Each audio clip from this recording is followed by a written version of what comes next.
Have you ever wondered how an Amish community builds a barn, harvests a crop, moves a family, paints a house, and covers a neighbor's medical bills without a single invoice? Without a single contractor, and without a single dollar changing hands between the people who did the work? The barn raising.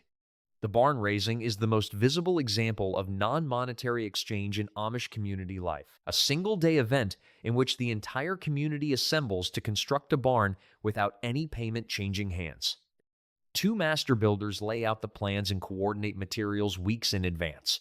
On the day of the raising, men arrive before sunrise. The frame goes up in hours. Women prepare meals that feed hundreds of workers. Children watch and learn. The barn is complete by evening. The only expectation is that when another family needs the same, this family will be among those who show up. The harvest frolic. When an Amish farmer is injured during the growing season, a broken leg, a farm accident, an illness that takes him out of the field, his crops do not go unharvested. His neighbors arrive and pick them. This is not exceptional generosity. It is the standard response. During peak harvest season, when every farmer's own crops are demanding immediate attention, church members assist a stricken neighbor before returning to their own fields. The injured farmer's needs take precedence over the healthy farmer's convenience, without any formal obligation or expectation of direct compensation. The quilting bee. The quilting bee is the women's equivalent of the barn, raising a gathering of female community members who work collectively on a quilt, contributing skilled labor without payment. An authentic Amish quilt contains approximately 24,000 individual hand stitches. The labor required to produce it would represent hundreds of hours of skilled work. The quilting bee distributes that labor across the community, making the finished product achievable in a single gathering. The bee is also a social event, one of the primary occasions when women from across the church district gather to share news and maintain the community bonds that make every other form of non-monetary exchange possible. Goods for goods. Beyond the communal labor exchanges that frolics and barn raisings represent, the Amish economy also includes direct goods for goods barter between individual households, the exchange of one person's surplus production for another person's surplus production, conducted by mutual agreement and without any money changing hands. An Amish carpenter who produces more furniture than his current English market orders require has a surplus of a product that another community member may need. An Amish dairy farmer who produces more milk, cheese, or eggs than his household consumes has a surplus of products the carpenter's household uses daily. The exchange is direct furniture for dairy, produce for craftsmanship, one household's productive capacity traded against another's.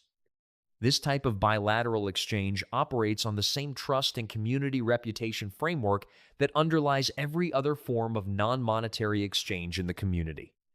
There is no formal valuation system, no price list, no neutral arbitrator who establishes the exchange rate between a dining table and a month's worth of milk.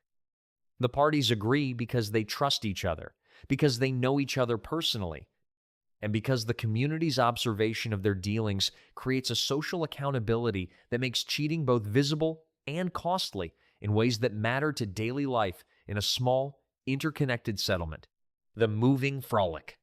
When an Amish family moves, whether into a first home after a wedding, into a new farm property, or into a dowdy house, as parents pass the main farmhouse to the next generation, the moving is not accomplished by a hired company. It is accomplished by the community. Dozens of hands appear on moving day. Furniture is carried. Equipment is transported. The household's accumulated contents move from one location to another through the coordinated labor of neighbors, extended family members, and church community friends who were not asked to come, but who understood that coming was the appropriate response to the situation. This pattern showing up without being specifically asked, because the community's values create a shared understanding of when presence is required, is one of the most practically important features of the Amish. Non-monetary exchange system. It means that any Amish family facing a logistical challenge that requires more labor than the household can provide can count on that labor appearing, without negotiation, without payment, and without the coordination overhead that organizing paid help would require. The moving company that a non-Amish family would hire for several $100s represents a service that the Amish community provides for free, not as charity to the family receiving it, but as the normal expression of a community whose members understand that their labor is always available to each other. House painting. When a newlywed Amish couple moves into their first home, the house painting that prepares the property for occupancy is done by extended family members and neighbors who contribute their labor without expectation of payment. This is not a formally organized event in the way that a barn raising is organized. There is no master engineer coordinating the work, no advanced scheduling of materials, no community-wide mobilization. It is a quieter, smaller expression of the same principle. Family members arrive because the property needs work, and because helping with that work is what family members do. Neighbors arrive because the new couple is part of their community, and because the community standard holds that a new household should receive the practical assistance it needs to get established.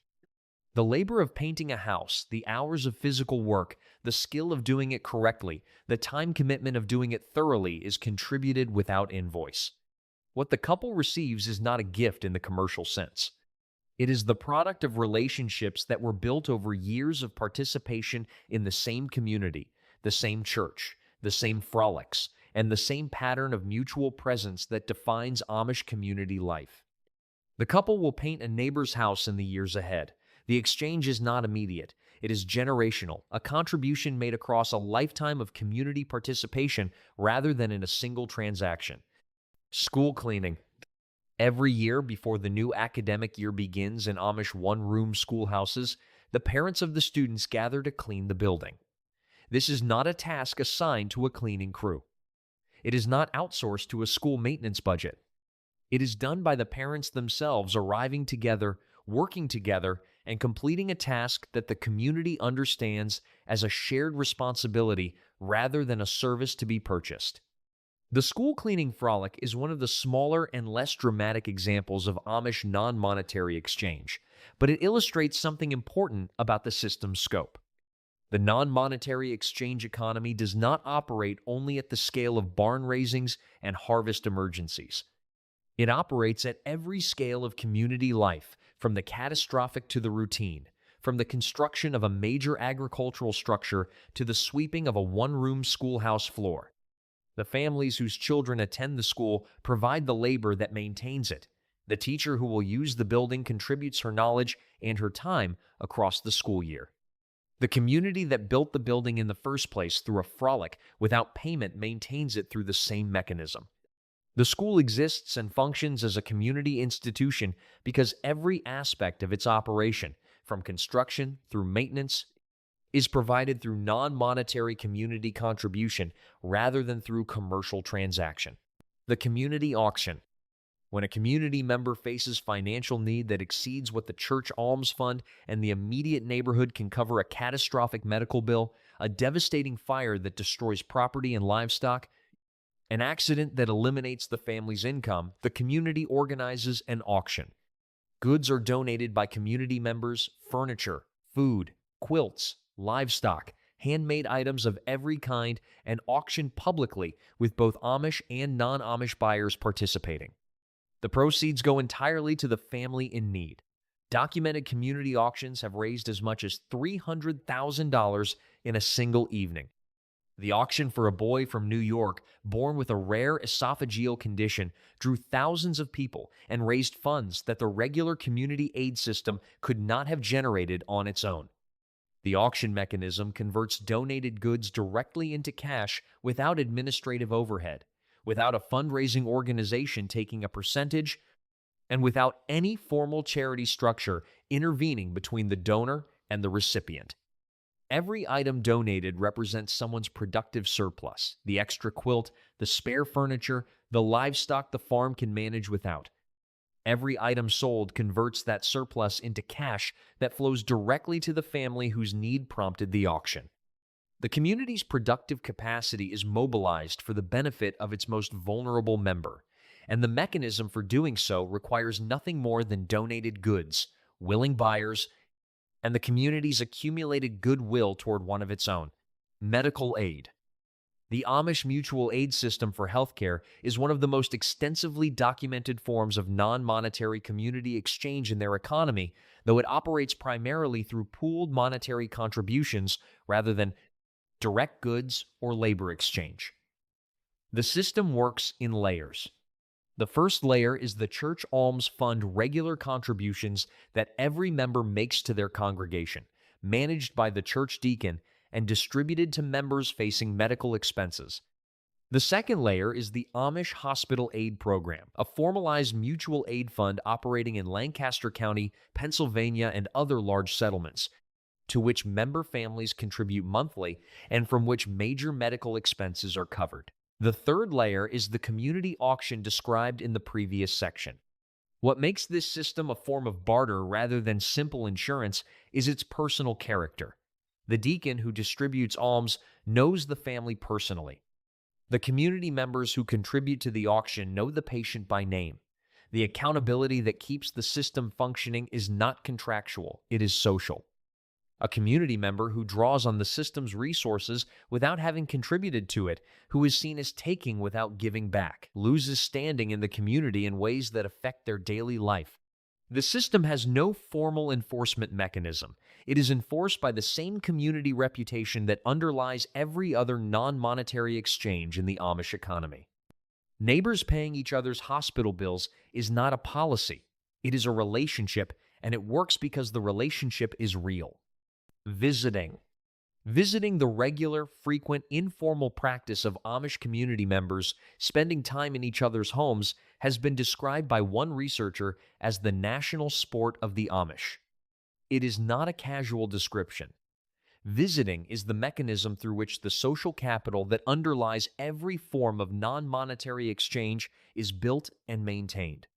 A community member who visits regularly, who appears at neighbors' homes, who participates in community events, who maintains active relationships with the families around them, is a community member whose needs are known, whose character is understood, and whose reciprocal contributions are expected. When that person's barn burns, the community shows up because the community knows them. When that person is injured at harvest, neighbors come to pick the crops because they have spent years in the same church, at the same meals, and in the same visiting pattern that makes this person's situation personally relevant to them. Visiting is not a leisure activity that exists separately from the economic life of the community. It is the infrastructure of the economic life of the community. Every barn raising, every frolic, every quilting bee, every moving day, every medical contribution depends on the relationships that visiting builds, the accumulated history of shared meals, shared news, shared work, and shared faith that makes a community member's need feel like a personal concern rather than an abstract charitable cause. The Amish non-monetary economy does not run on barter in the narrow technical sense. It runs on relationships, and visiting is how relationships are made and maintained across a lifetime of community participation.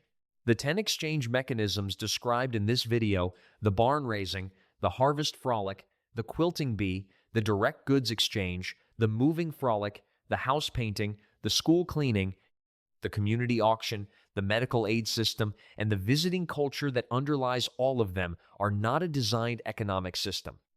They are the natural outcomes of a community organized around specific values and maintained across 300 years of continuous practice. No Amish economist designed the barn raising as an efficient alternative to the construction market. No community planner determined that the harvest frolic would serve as an insurance mechanism against agricultural loss. These practices emerged from the Amish theological commitment to mutual aid, to community over individual, and to the understanding that every member's well-being is every other member's responsibility, and they have persisted because they work. The accounting system that holds the entire economy together is not written anywhere. It is maintained in the community's collective memory of who shows up, who contributes, who is present when presence is required, and who is absent when absence is noticed.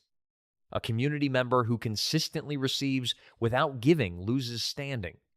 A community member who consistently gives without receiving accumulates the kind of social capital that money cannot purchase and that no formal system can create. This is the currency the Amish barter economy runs on. Not dollars, not goods, not labor measured in hours.